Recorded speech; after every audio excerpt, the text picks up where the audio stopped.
What it do, family? I'm back with another one. I'm giving y'all some commentary today. So right now we just doing mid, I want to say burst taper, and with this we just coming in and debulking right now. Now I'm going in with my 1/2. I'm combing down and I'm going back in, just getting all that heavy bulk off towards the top of that back taper. As you can see, I got my wall 19s. Them boys do the job. Them boys heavy though, I'm not gonna lie to you. Them clippers is heavy, but they definitely got some power in them. I'm telling you all that. Right now with my Rose Gold FXs, I'm just creating my guideline. I normally like to start right below the ear in the back. It just give me like a nice even measurement to go around with, to where I feel comfortable enough to start my fade off with afterwards. As you can see, I'm coming in and I'm just flicking out all the way open. Flicking out. I like to go up about 1 inch to 1/2 inch, depending on how short or long I want the taper on the back.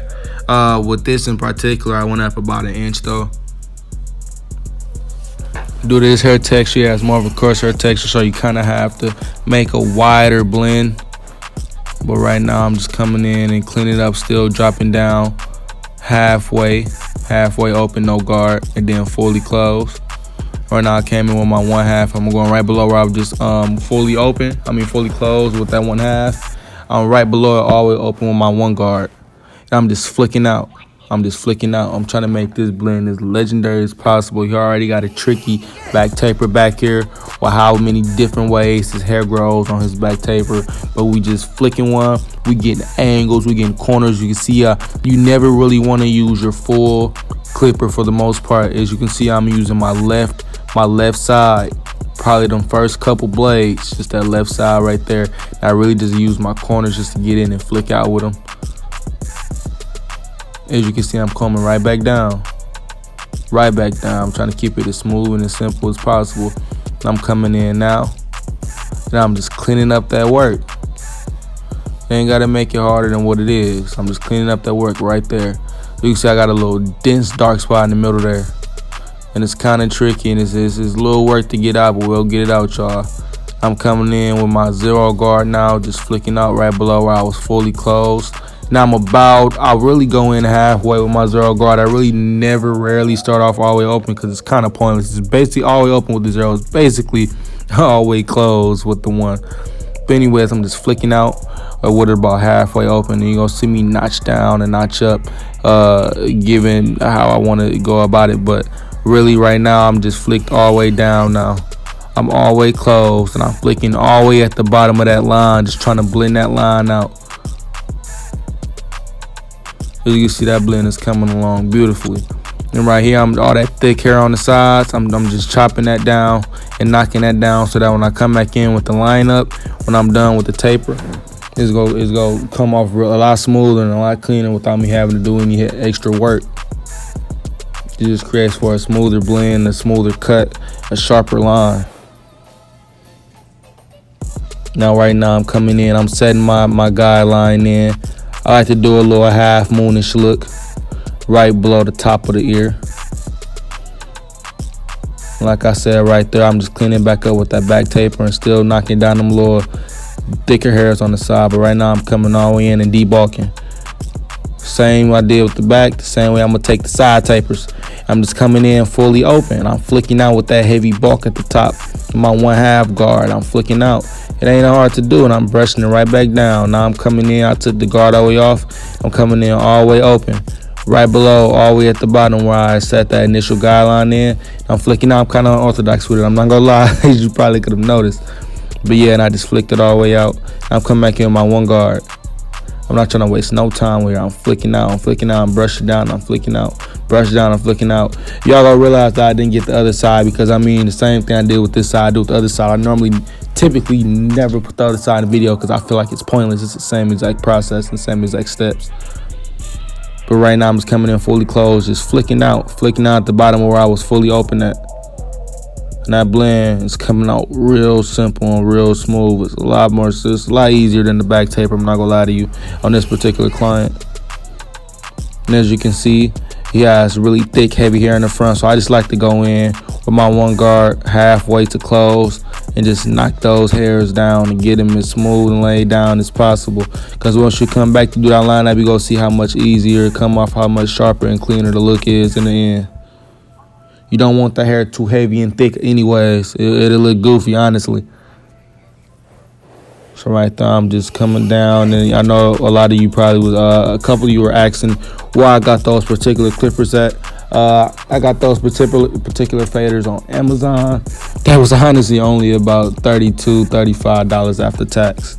So yeah, that was a real cheap, easy buy. I'm not gonna be even lie to you. The quality is real cheap too. So I mean, you get what you pay for. But my 1919s had died on me, so I had to use those. But right now we coming in and it's blow drying after we sprayed that spritz. And we come back in with our back taper and doing some extra detail work, and now we're putting that line down. I like to just go at an angle. You have to go at an angle. For the most part, it really just depends on the client's neckline, but I like to go at that angle and create that curve, C-cup-ish look around the ear. That curve around the ear that everybody loves. I like to create that with a curve just like that.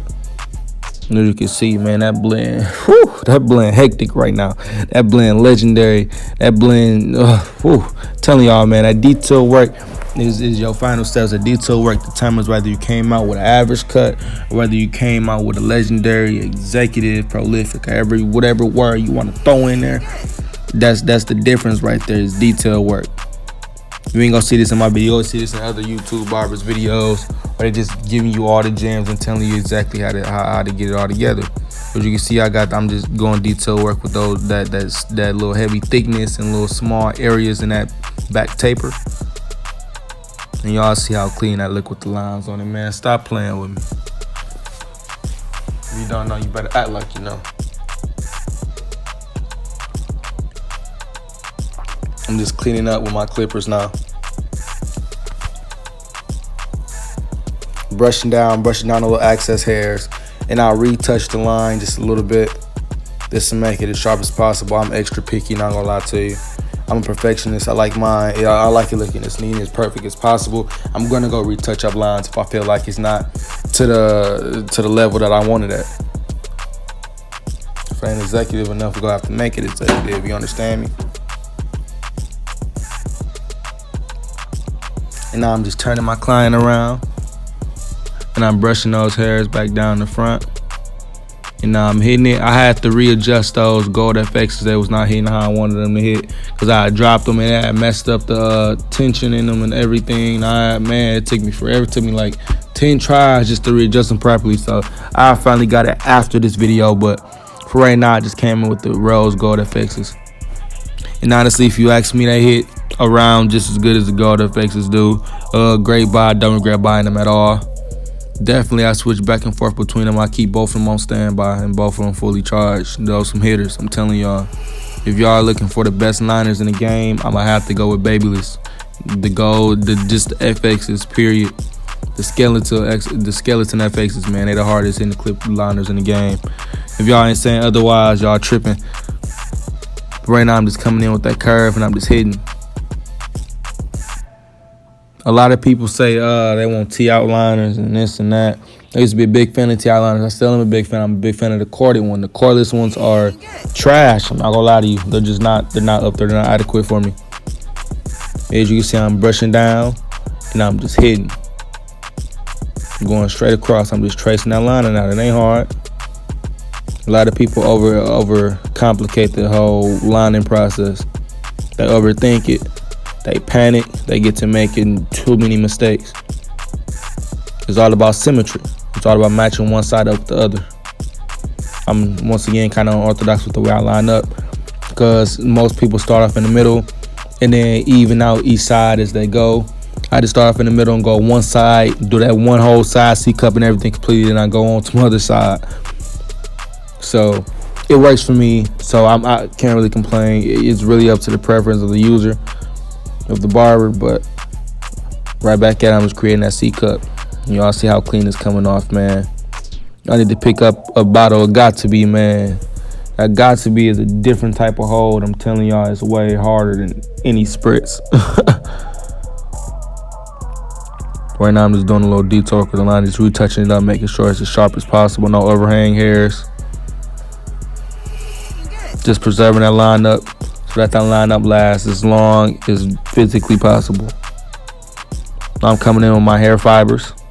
I normally get all my hair fibers off of Amazon for around 14 to 15 bucks. 16 maybe after taxes and shipping and handling.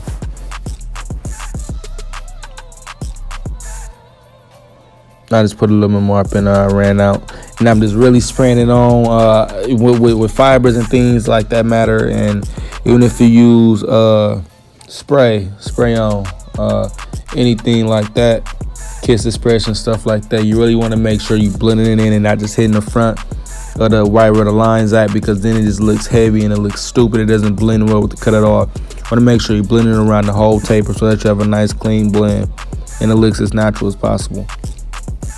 And right now I sprayed the got to be on top of the fiber just to lock the fibers in. Now I'm coming back in, I'm just retouching it up so I can get it looking as clean and sharp as possible. It's not hard. Never overcomplicate your job as a barber. Never overcomplicate your job as a barber.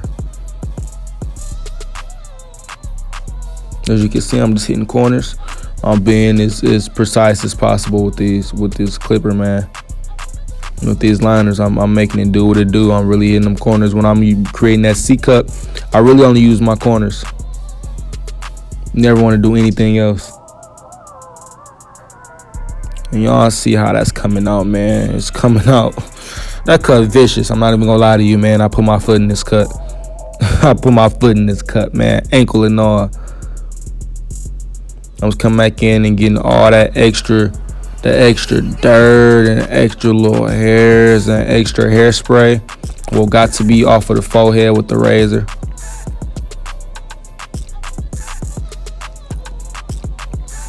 Man, y'all see me shape-shifting, man. Shout out to Get Beam, man. Y'all see me shape-shifting, man. It's 2020, man. Quarantine ain't stopping nothing. You understand me?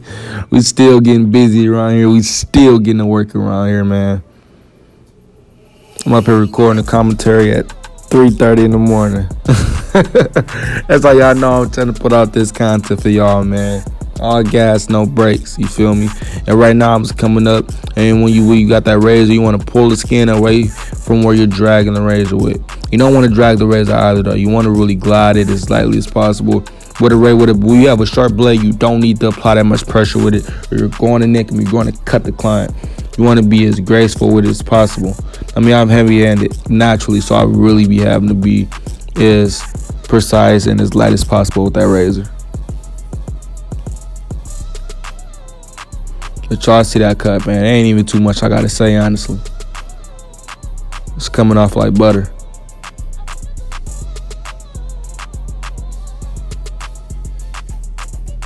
Like I said, I'm still getting that excess hairspray off. That excess got to be off. This got to be an executive cut, I'm telling y'all. And now I'm just hitting the line up with the razor. Y'all see how sharp it's coming off, man. If y'all ain't using the razor, y'all need to pick up y'all razor and get to using it. It just creates for that final finish, that final sharpness, that final touch, and just brings the whole cut together, if you ask me. Cut isn't complete without the razor, and it's that simple. Now, even after the razor, I always just come back in a little bit, hit certain select areas I feel like isn't as crispy as the rest of the lineup. If I see some little overhang hairs or anything that matter, I'm just gonna go back and make sure it's as clean as possible. And we out.